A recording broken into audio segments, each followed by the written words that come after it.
Bom, muito boa tarde a todos. Hoje temos mais uma talk do Deep Future Thinker, que é uma comunidade que tem por objetivo promover a discussão, o tratamento dos temas mais contemporâneos que nos possam preparar para o futuro profundo que está aí chegando. E hoje temos um convidado muito especial, Filipe Antunes, que é uma grande referência internacional na inovação e com uma obra muito significativa na nanorobótica. Ele é diretor de inovação do Science 351 e professor associado da Universidade de Coimbra. Filipe, uma vez mais, muito obrigado por teres aceito o nosso convite. É uma honra e um grande prazer ter a oportunidade de discutir contigo hoje um tema que é tão fascinante. Isto da nanorobótica e da nanotecnologia transporta-nos para uma outra escala, para uma outra dimensão, que muitas vezes nós não temos noção exatamente de toda a abrangência que elas trazem. E eu gostaria exatamente de começar por te perguntar o básico: o que é isso dos nanorobôs? Algumas pessoas podem pensar que são robozinhos pequeninos de meio metro de altura e que fazem as mesmas coisas de ótimos da Tesla ou coisa parecida. Mas estamos a falar de alguma coisa totalmente diferente, não é? A ideia serem exatamente os robôs macroscópicos mesmo. Com o avanço da ciência e com o avanço da capacidade que o ser humano tem em controlar molecularmente as coisas, nós vamos conseguindo tornar todas as ferramentas cada vez mais pequenas. Até chegarmos a um limite, se é que existe esse limite, mas a um limite molecular ou eletrónico. Um, os nanorobôs, eu tenho aqui uma apresentação em que eu alterei um pouco o título, em vez de ser a era dos nanorobôs, que eu acho que estamos no caminho disso, mas ainda não estamos lá. Coloquei para a pré-era dos nanorobôs. Portanto, é isso que eu trabalho. Portanto, eu sou químico de profissão e de feitio também. Trabalho com moléculas e a capacidade que as moléculas têm de responder a estímulos é que é aplicada aqui nos nanorobôs. Portanto, o que é que são basicamente estas ferramentas que nós temos? Imaginem uma molécula que tem um certo movimento ou que altera as suas propriedades pelo facto de sentir algo estranho à sua volta. E essa estranheza pode vir de uma diferença de temperatura, uma alteração de temperatura para uma temperatura crítica. Pode ser de uma alteração de pH, uma alteração de campo elétrico, etc. Então, isso basicamente são moléculas que respondem a estímulos. E se nós agarrarmos estas moléculas e construirmos uma espécie de mecanismo, um sistema, que vai estar a monitorizar precisamente essas alterações de temperatura, alterações de pH, nós de repente temos um sensor, passamos a ter um sensor que vai ser sensível a essas alterações. Quer seja na indústria alimentar, para perceber se um medicamento ou se um alimento passou de validade, quer na indústria farmacêutica, quando um medicamento, hum, quando um medicamento se queremos que o medicamento atue especificamente ou intervenha quando é necessário e não necessariamente ficar em doses excessivas no organismo. Portanto, nós conseguimos fazer isso. Neste momento, os sistemas que nós temos em química física, esta área, nós chamamos de sistemas de estímulo-resposta. Portanto, são sistemas que têm essa capacidade de reagir. Isto depois no futuro, quando eu digo no futuro, pode ser daqui a um ano, pode ser daqui a 10 anos, tudo vai depender muito da capacidade que se tenha para industrializar isto. Mas eu imagino um futuro, e que estamos em laboratórios, estamos perto disso, onde nós conseguimos ter um- um médico, um nanomédico dentro do nosso organismo para estar, o nosso organismo está continuamente a ser monitorizado e continuamente a ser reparado. Tá? Um, e, portanto, eu vou partilhar aqui convosco uma apresentação. Uhum. Se o Pedro consegue dar-me autorização. Já está, não? Já está. Já está.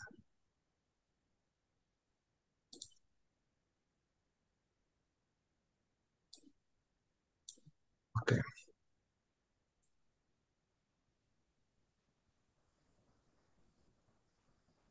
Já conseguem ver? Ainda não. Diz que double click to enter full screen mode.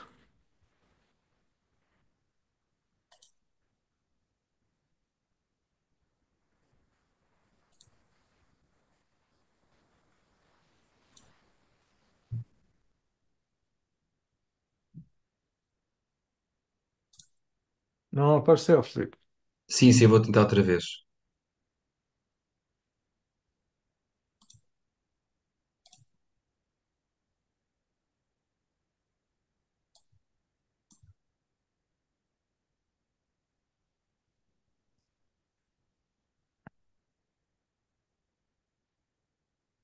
Já conseguem ver?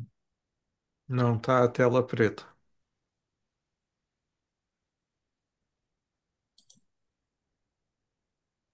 Você compartilhou a tela toda, Agora sim. Felipe? Agora Agora foi. apareceu. Conseguem ver para a era Agora dos sim. 5 minutos? Agora estamos vendo. Muito bem, certíssimo. Pronto, então, vou só passar aqui à frente.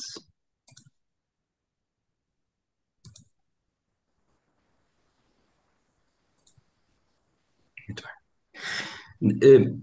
Em primeiro lugar, eu queria partilhar convosco o que é que significa nano. Portanto, provavelmente muitos saberão, mas só para contextualizar, portanto, nós temos aqui do lado direito uma escala, portanto, desde que começa pelo ser humano, 1 a 2 metros. Estou agora a ver que o meu vizinho de 2,10 m não aparece aqui, não está aqui nesta escala. E depois vamos viajando para o lado esquerdo, onde começamos a ter objetos e escala cada vez mais pequena. E, portanto, temos aqui a meio o cabelo, os 100 micrómetros, e depois começamos a chegar às bactérias, e é precisamente aqui onde estão esta escala entre 1 e 100 nanómetros, que é o mundo, o que nós chamamos da nanotecnologia, onde se inserem também os nanorobôs. Portanto, é precisamente este nível molecular. Portanto, os átomos, como podem ver, estão numa escala um pouco menor. O ADN está aqui representado também, que são 3,4 nanómetros, e depois está toda uma forma de todo o mundo nanoscópico, portanto, que vai desde os 1 até aos 100 nanómetros, que é um mundo, enfim, que trabalhamos, e que é um mundo que cheio de potencialidades, enfim, porque cabem praticamente todo lado. Hum, ora, isto do lado esquerdo são os robôs. É um robô numa escala industrial, portanto, numa escala de móvel. E depois temos os mesmos robôs, vá, numa escala 100 milhões de vezes mais pequenos. Portanto, se fizermos estes nanorobôs com base nas capacidades dos robôs grandes, nós conseguimos garantir que estes robôs passam a estar no interior de materiais, incluindo materiais muito mais complexos, como, por exemplo, sistemas complexos como o ser humano. E é precisamente isto que os cientistas têm trabalhado nos últimos anos, trabalhar a escala nanométrica, que é o controle. A escala nanométrica existe em todo lado, não é? Portanto, a natureza faz isso de uma forma, de uma forma completamente milenar, mas a grande questão aqui na nanotecnologia é que os cientistas e o homem, o ser humano, finalmente conseguiu ter capacidade para controlar as moléculas e para controlar os sistemas macroscópicos a partir desta nanoscala. Então, estes nanorobôs basicamente são dispositivos com entre 1 a 100 nanómetros, como eu disse há pouco, são criados com sistemas como referi, eh, que são sistemas que têm alguma sensibilidade a um estímulo externo, quer seja temperatura, quer seja pH, etc., normalmente feitos por polímeros tensioativos, proteínas, etc., são capazes de se movimentar sem baterias, não é preciso baterias. Portanto, eles basicamente utilizam são materiais que utilizam as forças da natureza, quer sejam forças eletrostáticas, forças hidrofóbicas, portanto, todo processos entrópicos, processos entálpicos, mas que vão garantir que é o mesmo processo que agarrar num azeite e colocá-lo em água. Portanto, o azeite vai se separar, vai migrar. Isso não requer energia externa, portanto, ele faz isso de uma forma natural. E é precisamente com essas forças da natureza que estes nanorobôs trabalham. Depois, executam funções inteligentes, e aí é que está a grande diferença entre um sistema normal de encapsulação e um sistema que é o considerado agora os nanorobôs, os nanorobôs têm algum poder considerado poder inteligente.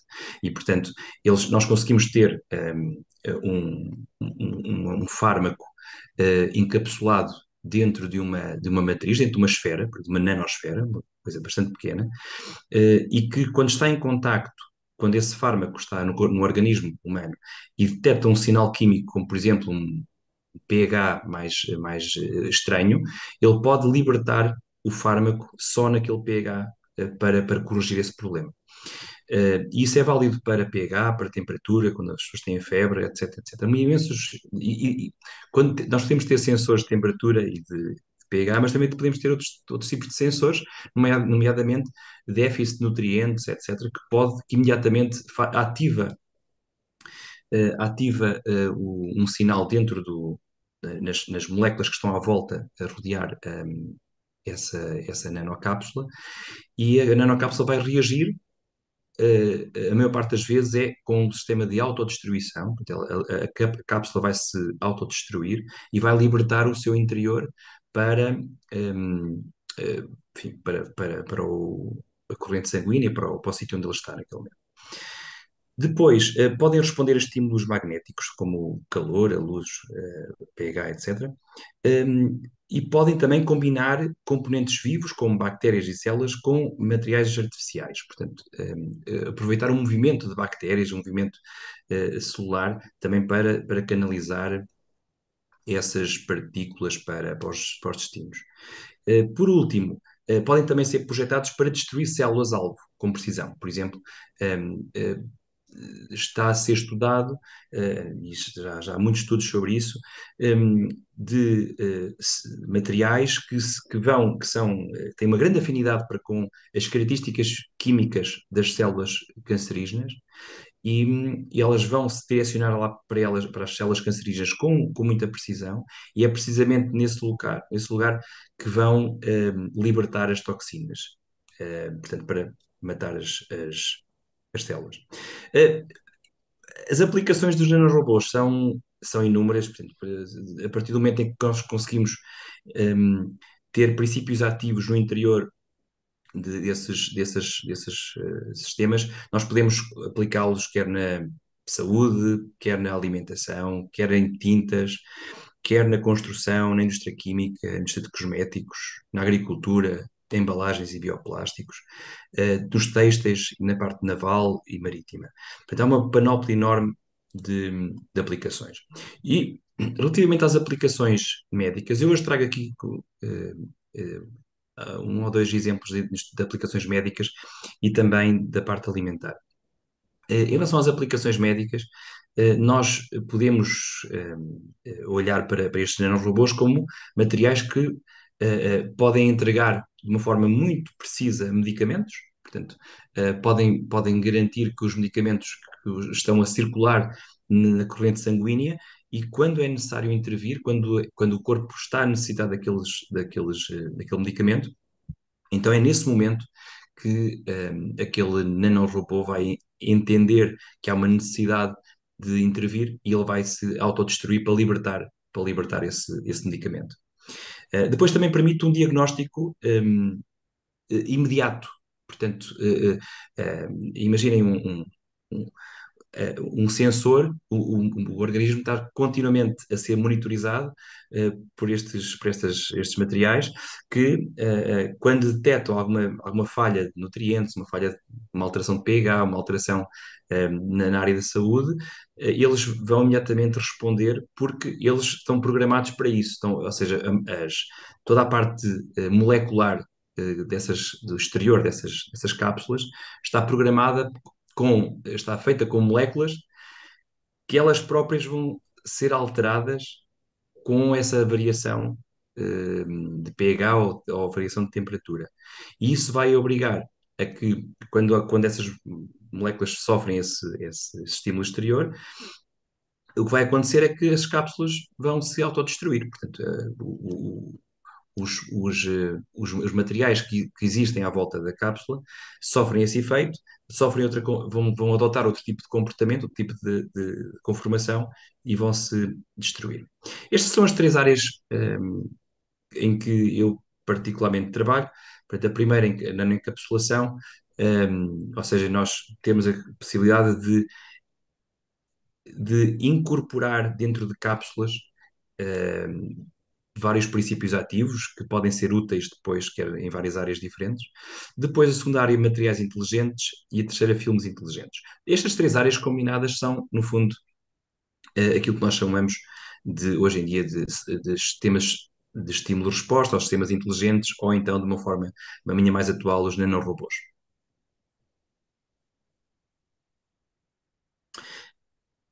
Sem entrar em grande detalhe sobre a química por trás disto, mas eu não posso deixar de dar aqui para exemplificar melhor, o mecanismo molecular que existe por detrás desta, toda esta tecnologia.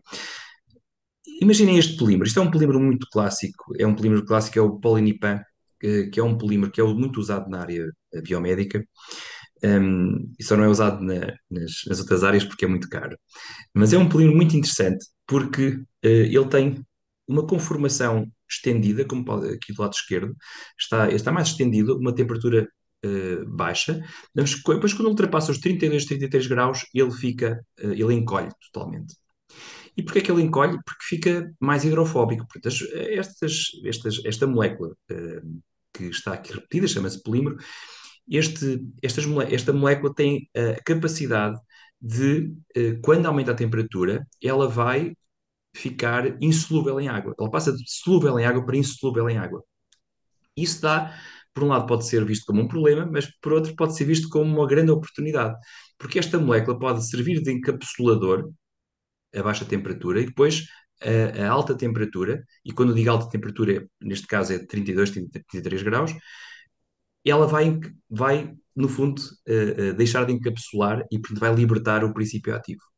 E isto é o princípio básico daquilo que depois se transformou em sistemas bastante mais complexos, como, por exemplo, este sistema que aqui está do lado direito, que é um sistema misto, em que temos um fármaco, ou vários fármacos no interior, e que quando a temperatura aumenta para 25 graus, ele vai libertando gradualmente, mas quando aumenta para 37 graus, eh, a libertação é muito maior. Portanto, fica mais pequeno, não consegue acomodar o fármaco e, portanto, vai ter que o libertar. E o mesmo sucede com o pH. E o pH, portanto, são sistemas que são altamente sensíveis à variação do que está exterior. E mais do que isso, nós conseguimos, através de processos químicos e processos de síntese química, conseguimos fabricar à medida este tipo de cápsulas. Nós conseguimos garantir que, juntando moléculas que são sensíveis a determinado tipo de pH, determinado tipo de temperatura, determinado tipo de estímulo elétrico, determinado tipo de nutriente, nós conseguimos garantir que o exterior desta cápsula fica extremamente sensível a a um alvo muito específico. E é precisamente aqui que nós trabalhamos, que é, imaginem a quantidade de exemplos que pode haver se não houver limite para o tipo de polímero e tipo de material que temos na superfície e na superfície destas cápsulas. Vejam, isto é outro exemplo, mas em vez de ser com temperatura, é com pH. À medida que vamos aumentando indo da esquerda para a direita, porque estamos a baixar o pH. Basicamente, há uma transformação grande na coroa desta cápsula e vai fazer com que a cápsula deixe de ter capacidade para reter o que estava lá dentro. E o que estava lá dentro, então, significa que o que estava lá dentro chegou ao seu destino final. É ali, naquele momento, que ele vai ter que libertar. Significa que o sensor estava preparado para quando chegasse àquele valor de pH. Imaginem, por exemplo, um medicamento que tem que ser libertado exclusivamente no estômago, mas não pode ser libertado antes. Então, aquilo tem que ser afinado para que quando chega ao pH do estômago, é libertado. Aquilo vai ser a parte exterior vai ser destruída para libertar o que está no interior. O mesmo, por exemplo, no intestino. O intestino tem um pH muito específico, é um pH mais básico. E podemos inverter isto e colocar um sensor de modo a que só liberta o fármaco interior quando chega ao intestino. Portanto, isto nós depois podemos variar e podemos definir até à décima a temperatura, o pH, etc. Portanto, só nós temos neste momento moléculas que podem ser incorporadas e que definir à décima todo o nosso target. Isto é uma das formas portanto, um dos processos que existem para nós alterarmos quimicamente a estrutura exterior da cápsula. Portanto, aqui temos uma cápsula do lado esquerdo, que depois, à medida que vai sendo adicionada essa tal molécula exterior, ela fica com capacidade de encapsulamento e capacidade para ficar uma tal molécula inteligente. O tal nanorobô que vai ficar com capacidade para reagir a estímulos exteriores. E existem imensas moléculas, portanto, isto é só um pequeníssimo exemplo. Existem imensas moléculas estudadas, para além daquelas agora que estamos a viver uma altura extraordinária, que é a época da inteligência artificial, onde chegarmos a um perfil e uma estrutura molecular desejada é muito mais rápido hoje do que era há uns 5 anos atrás. E, portanto, apesar de sempre se fez este tipo de cálculo, este tipo de estrutura, neste momento as ferramentas que temos são muito mais eficientes e, portanto, nós vamos conseguir chegar ao fármaco ideal, à estrutura ideal, de uma forma muitíssimo mais rápida do que fazíamos, do que era 5, 10 anos atrás. Então, e que estímulos é que são esses? Estes nanorobôs podem estar num alimento, podem estar num fármaco, mas que estímulos é que são esses? Podem ser imensos, desde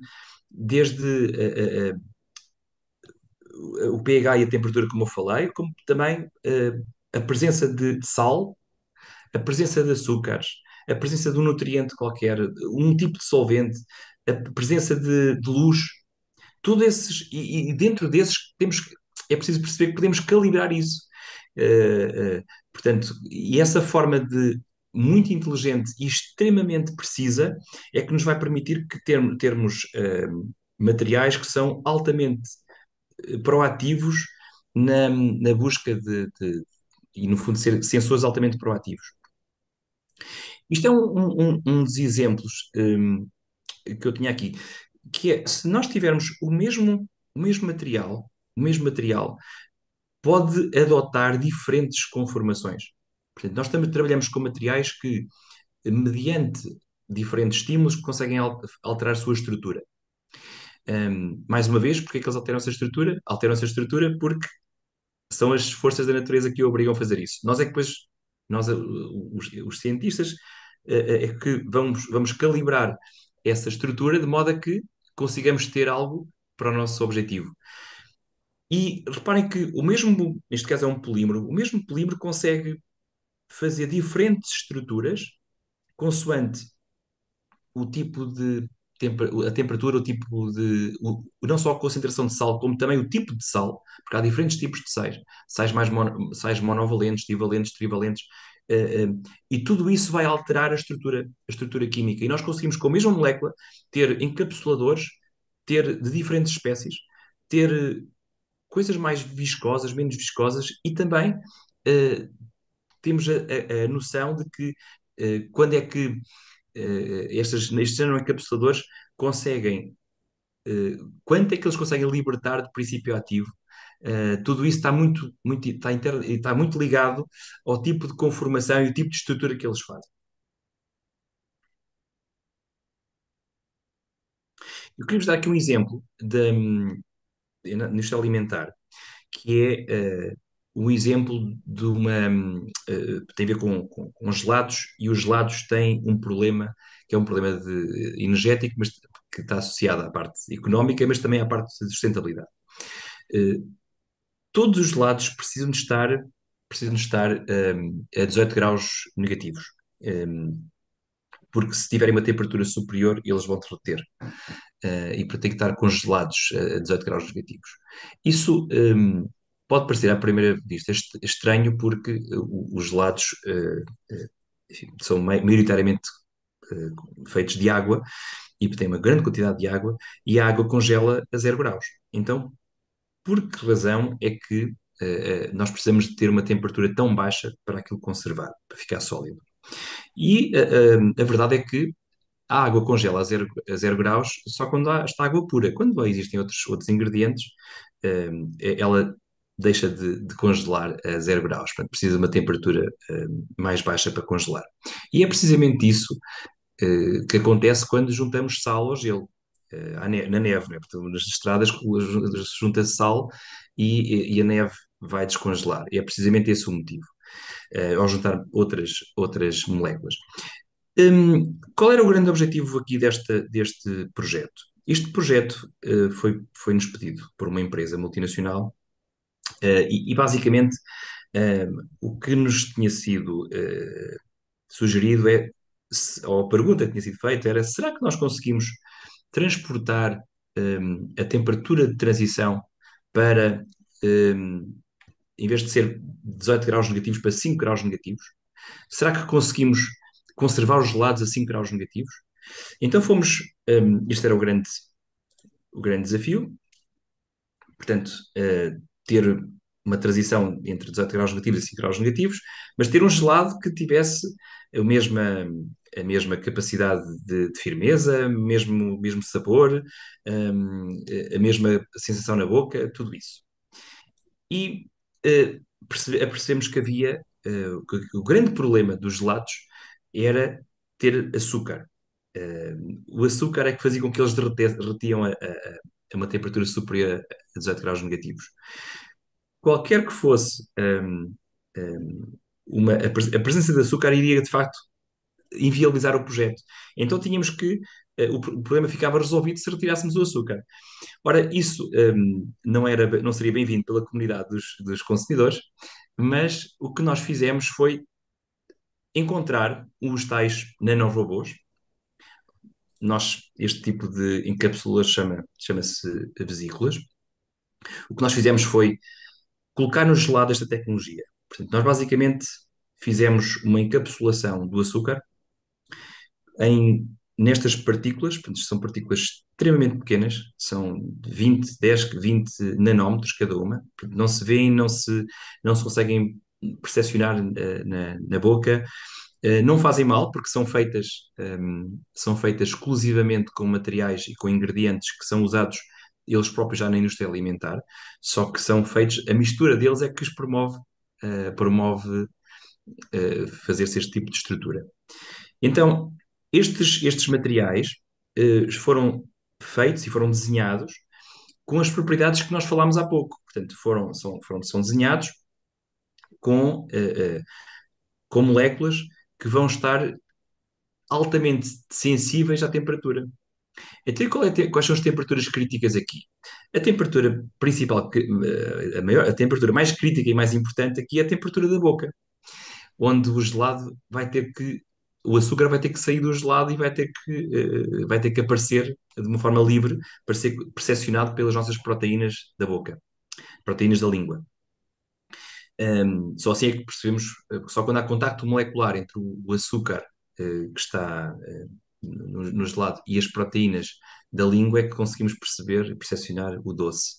Então, o que nós fizemos foi fazer uma pré-mistura, onde misturamos o açúcar com estas nanocápsulas. Estas nanocápsulas depois incorporavam o açúcar ia lá para o interior. Só que, e portanto, o açúcar deixava de ter o efeito, portanto, o gelado mantinha-se sólido a 5 graus negativos, mas quando chegava depois à boca, então uma temperatura bastante superior. hum, quando estamos a comer um gelado, a temperatura da boca não é 37 graus, a temperatura da boca é entre 10 a 15 graus Celsius. Então, foi precisamente nesse período em que desenhámos estas moléculas.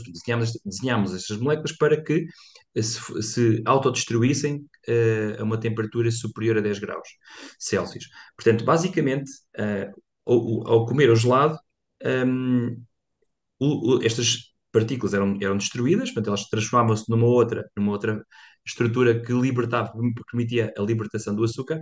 O açúcar era libertado de uma forma completamente espontânea e imediata e era imediatamente percepcionado pelas proteínas da língua. E, portanto, estas partículas, de uma forma mais. Isto é uma partícula cortada a meio, portanto, isto é mais ou menos assim, em que o açúcar ficava ali no seu interior. E, portanto, com este processo, nós conseguimos, aqui do lado esquerdo temos aqui um corte do açúcar encapsulado e que é o que acontecia quando o gelado estava numa temperatura de refrigeração abaixo dos 5 graus negativos e depois quando estava na boca em que o açúcar é libertado. E, portanto, isto é uma tecnologia aparentemente muito simples, claro que dá trabalho a afinar, chegarmos a 90% de qualidade é muito rápido em todas as áreas, chegarmos a 100% de qualidade é muito difícil, e é muito difícil significa que temos que testar em inúmeras situações possíveis para garantir que temos o controle total sobre o sistema. Isto é uma microscopia eletrónica, portanto, onde temos aqui os tais nanorobôs. Isto são cerca de 20 nanómetros cada uma em termos de diâmetro, e foi uma fotografia real das nanopartículas que estão desenhadas lá. A diferença entre uma nanopartícula normal e os chamados nanorobôs é precisamente o caráter de inteligente, é o caráter de resposta a um estímulo externo, que neste caso é a temperatura da boca, ela desativava-se completamente e libertava o açúcar no seu interior.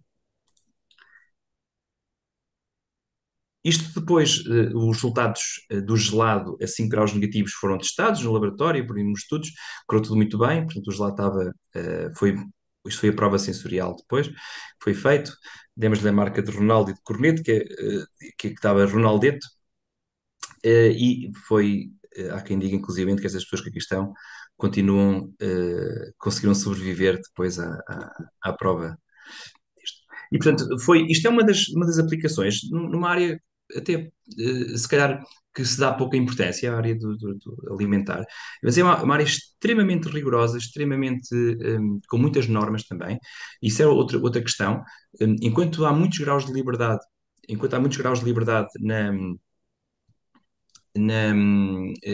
em outras áreas, e outros setores industriais.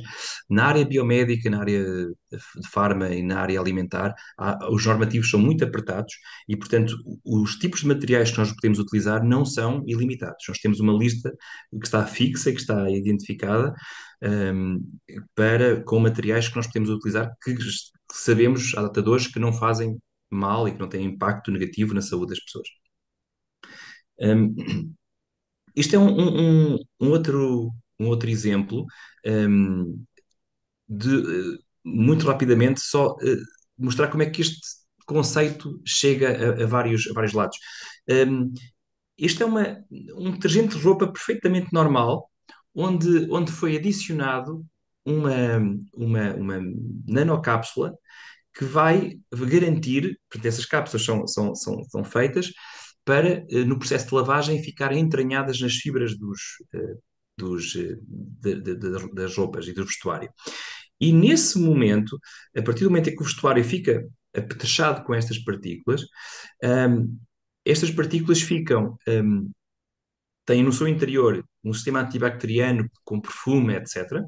E quando esse sistema antibacteriano e quando o sistema com perfume é mais necessário, nomeadamente quando sentem o suor ou quando sentem bactérias, estas partículas são alteram as suas conformações, para elas basicamente, em vez de encapsular, deixam de encapsular, vão libertar o que está no seu interior, protegendo a roupa para bactérias, etc. Ou seja, quando ela sente que há a presença de bactérias, um, ela vai então agir contra esse estímulo.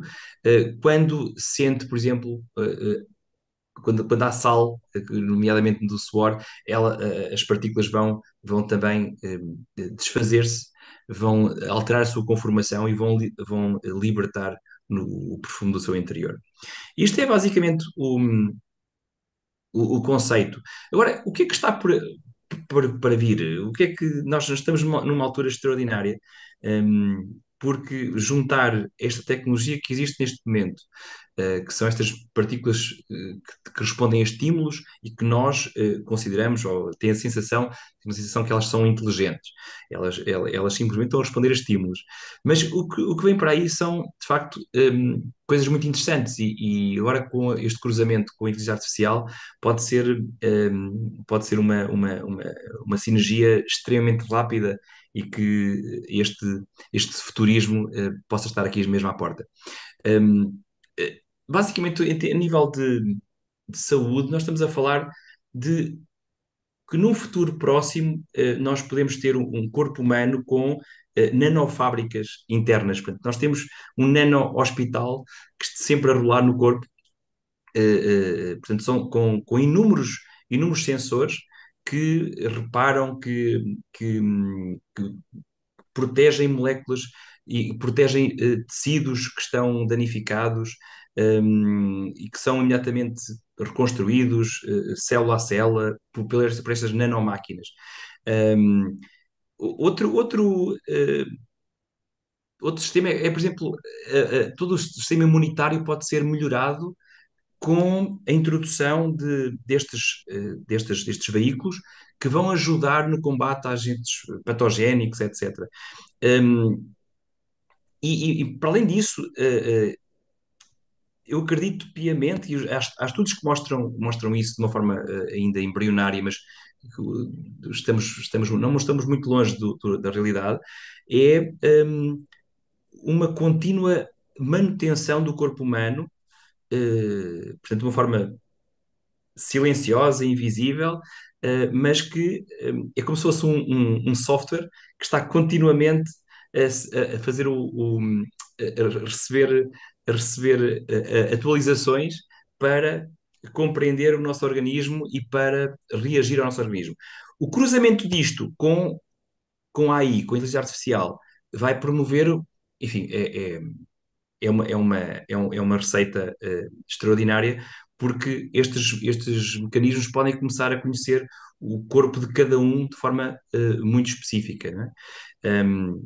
Isto na área da saúde. Na área alimentar também existem inúmeras aplicações possíveis, desde um sistema de entrega de nutrientes automático, portanto, ter um sensor que vai entender quando é que nós temos déficit de um determinado tipo de nutriente. E quando houver esse déficit, ele imediatamente liberta isso para precaver qualquer doença, qualquer dificuldade. E, portanto, os alimentos do futuro podem vir a ter já este tipo de sensor, este tipo de material. Portanto, nós podemos conseguir ter. Imaginem isto: comemos um chocolate, e o chocolate tem estas partículas que depois vão fazer um check-up do corpo e dar imediatamente um sinal esse que ainda está em futurismo, mas um sinal para o telemóvel para indicar que estamos a precisar de comer outra coisa qualquer, sem ser chocolate.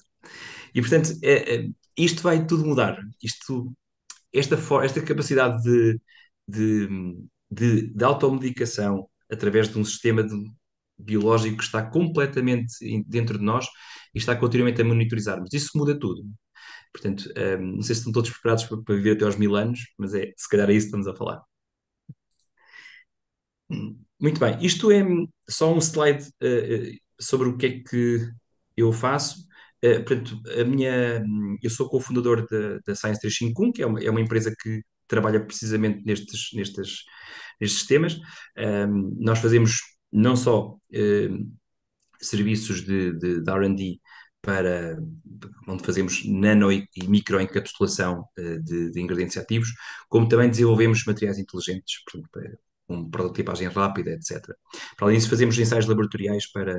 Normalmente são pedidos para viabilização de produto no mercado europeu. E, portanto, era isto que eu queria partilhar convosco. Isto é se tiver alguma questão adicional, estou aqui neste momento, mas se for posterior a isso, tenho aqui o meu LinkedIn também para qualquer tipo de dúvida. E obrigado, Pedro. Filipe, extraordinário, foi excelente.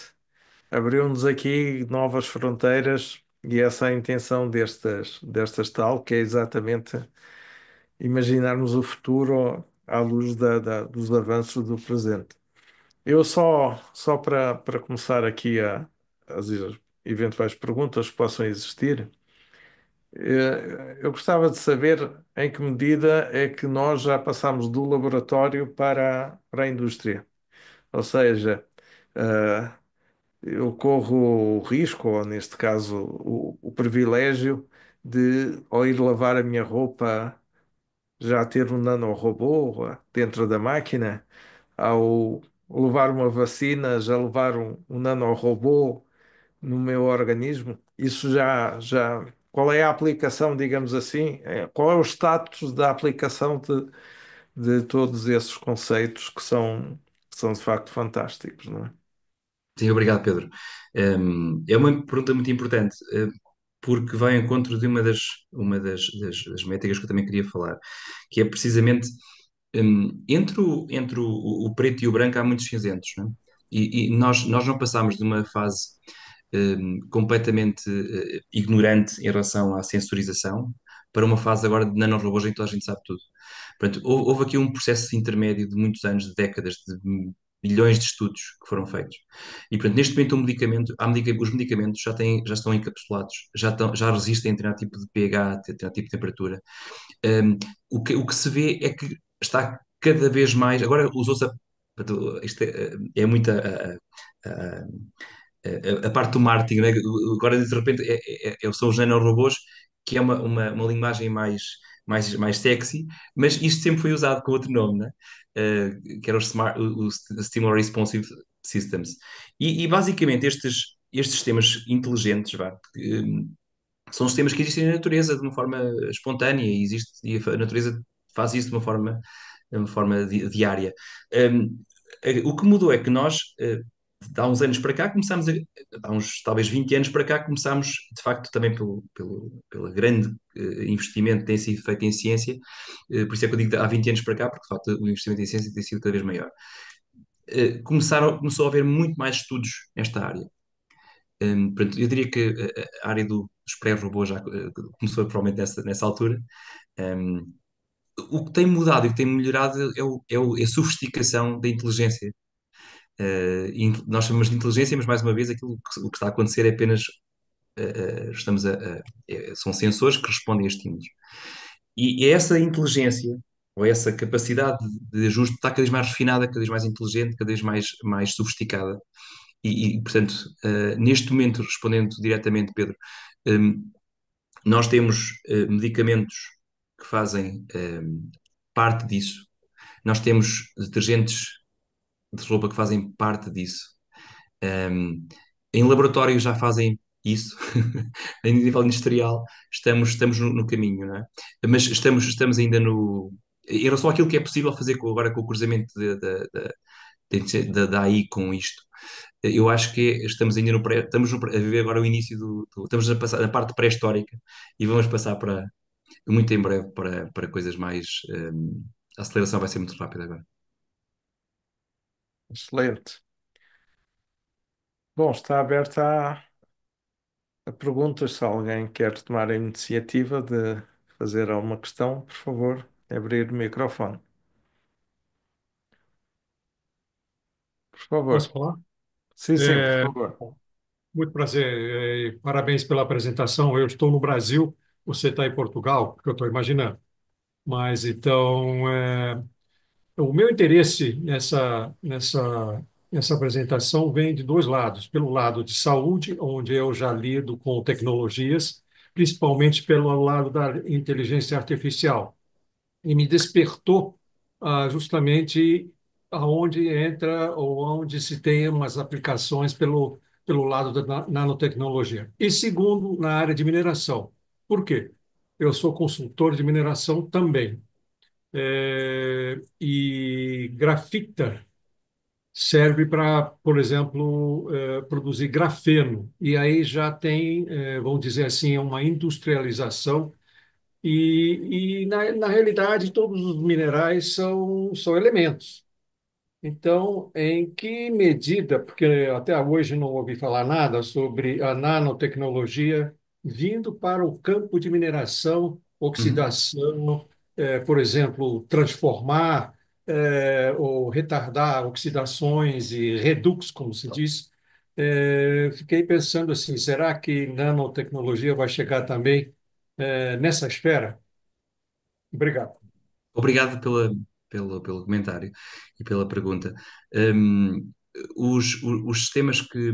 Há fundamentalmente três tipos de sistemas.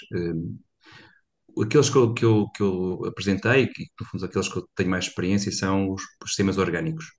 Portanto, basicamente, carbono, hidrogênio, azoto. Hum, e depois existem os inorgânicos, onde se insere outro tipo de materiais, como aquele que estava a falar. E por último temos os híbridos, que é uma mistura dos orgânicos com os inorgânicos. Ora, a minha experiência é que existem inúmeros estudos nos inorgânicos, inúmeros estudos com diferentes tipos de materiais. Portanto, desde a sílica, por exemplo, a sílica é muito usada para isto, especialmente como estabilizante.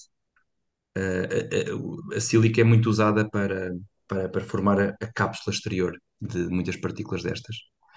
Mas hum, todo o processo de oxidação-redução, o processo de- tudo isso está estudado. Eu confesso que não é uma área que eu domine e, portanto, deixaria isso para a próxima talk com o indivíduo de especialista em química inorgânica.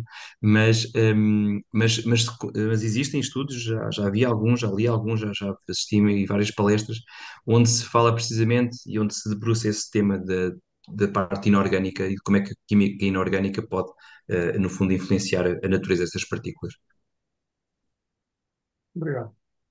De nada. Bom dia, Filipe. Primeiro mesmo agradecer, uma excelente apresentação. Obrigado. E coloquei já a minha questão ali. Fiquei muito curiosa e mesmo interessada em perceber do seu comentário. De que forma é que, do seu ponto de vista, não é? De que forma é que a nanotecnologia pode ajudar, na área de medicina, no tratamento de doenças degenerativas, como câncer, por exemplo. Uhum, Só uhum. queria ter a sua opinião. Obrigada. Sim, sim. Uhum. Ora, as células cancerígenas têm uma química diferente, não é? Portanto, funcionam de forma diferente.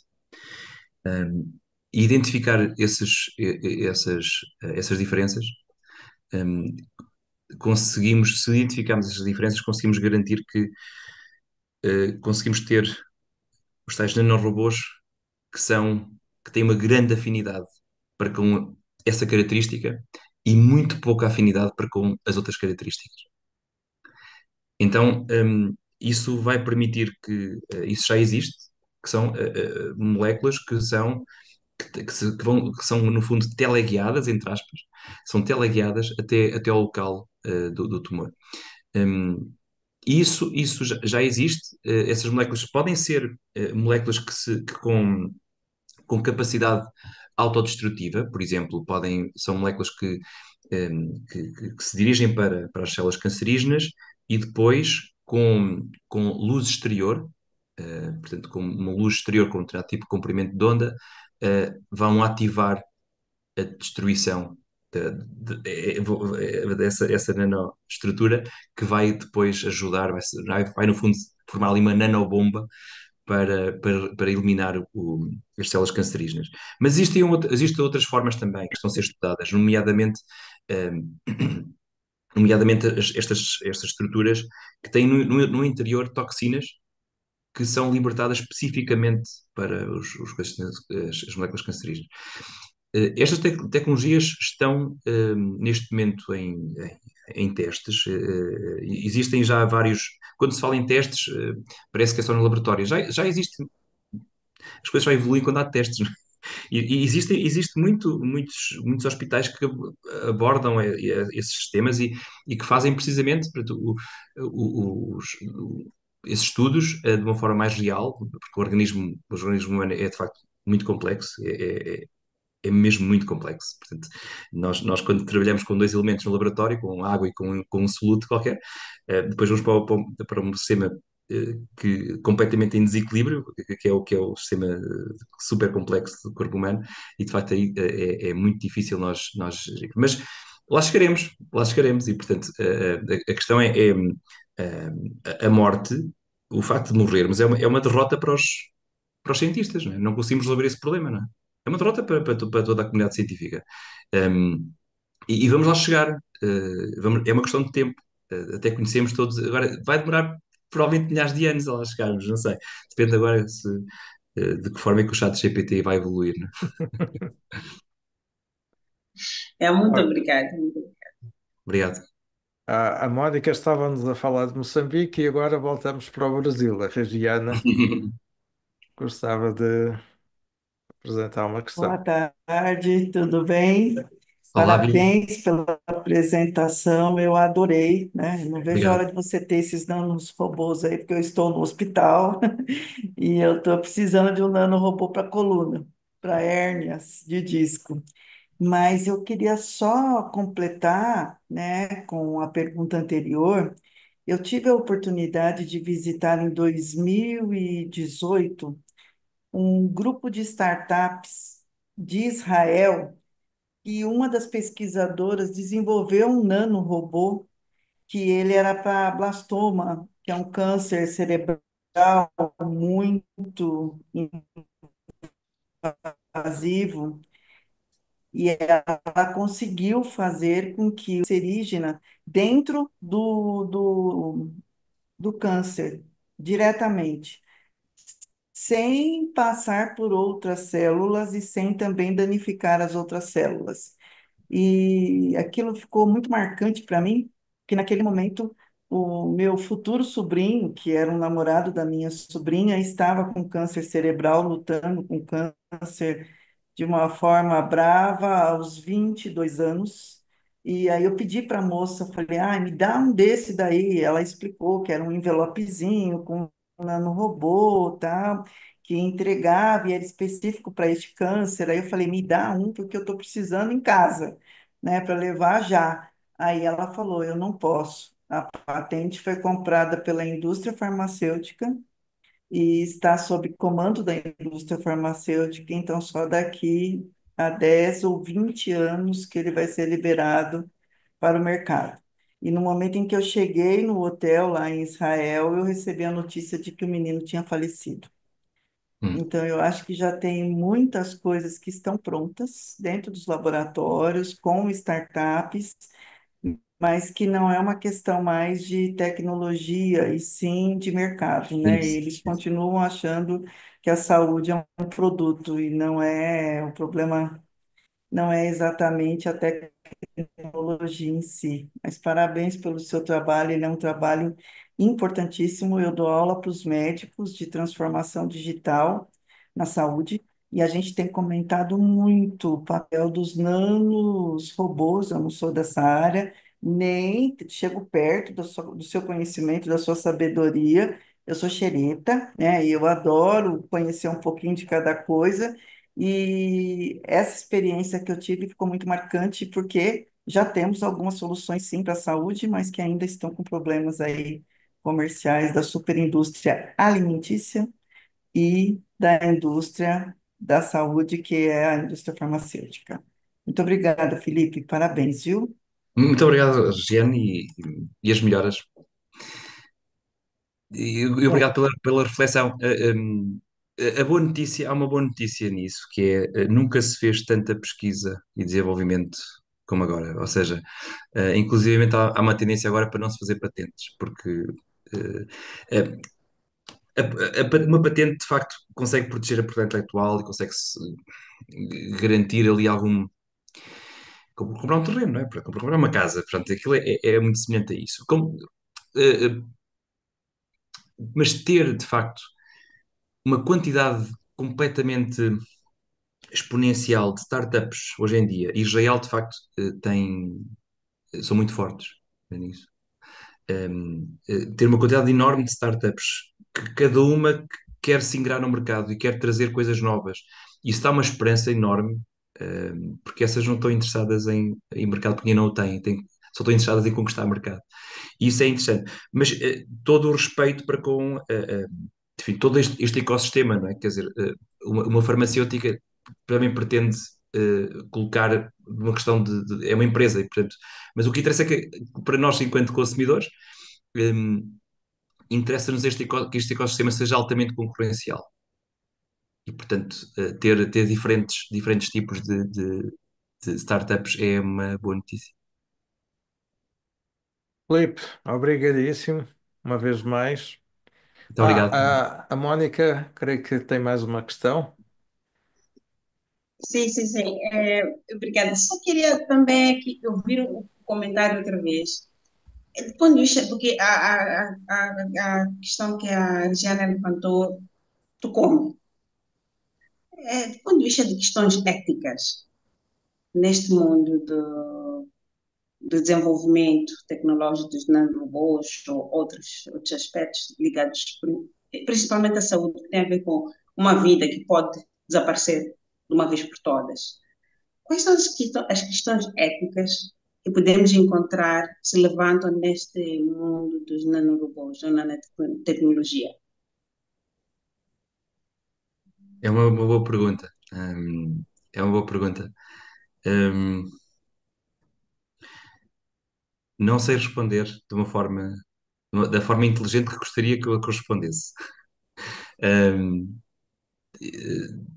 a ética, de facto, é uma questão cultural e, portanto, a ética vai servir sempre de orientação, vai servir sempre.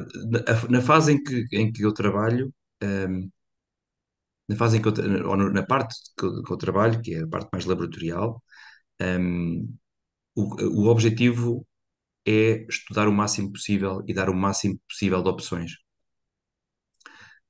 Alguém vai pegar nisso e vai colocar isso no mercado. E esse alguém depois é que vai ter que enfrentar depois o filtro de várias coisas, nomeadamente o filtro da ética, Um,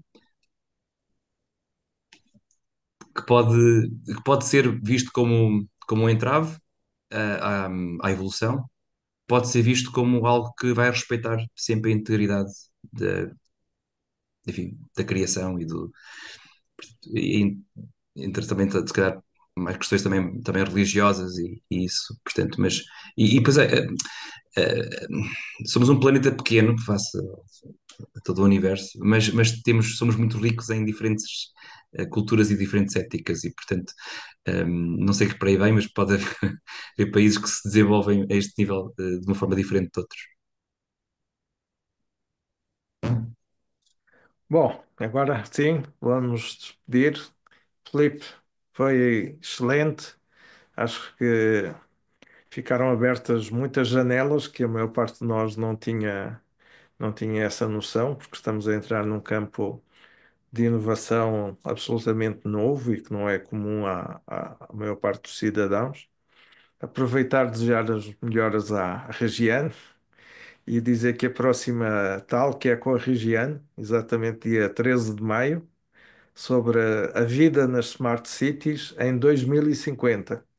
Parece que é daqui a muito tempo, mas não é.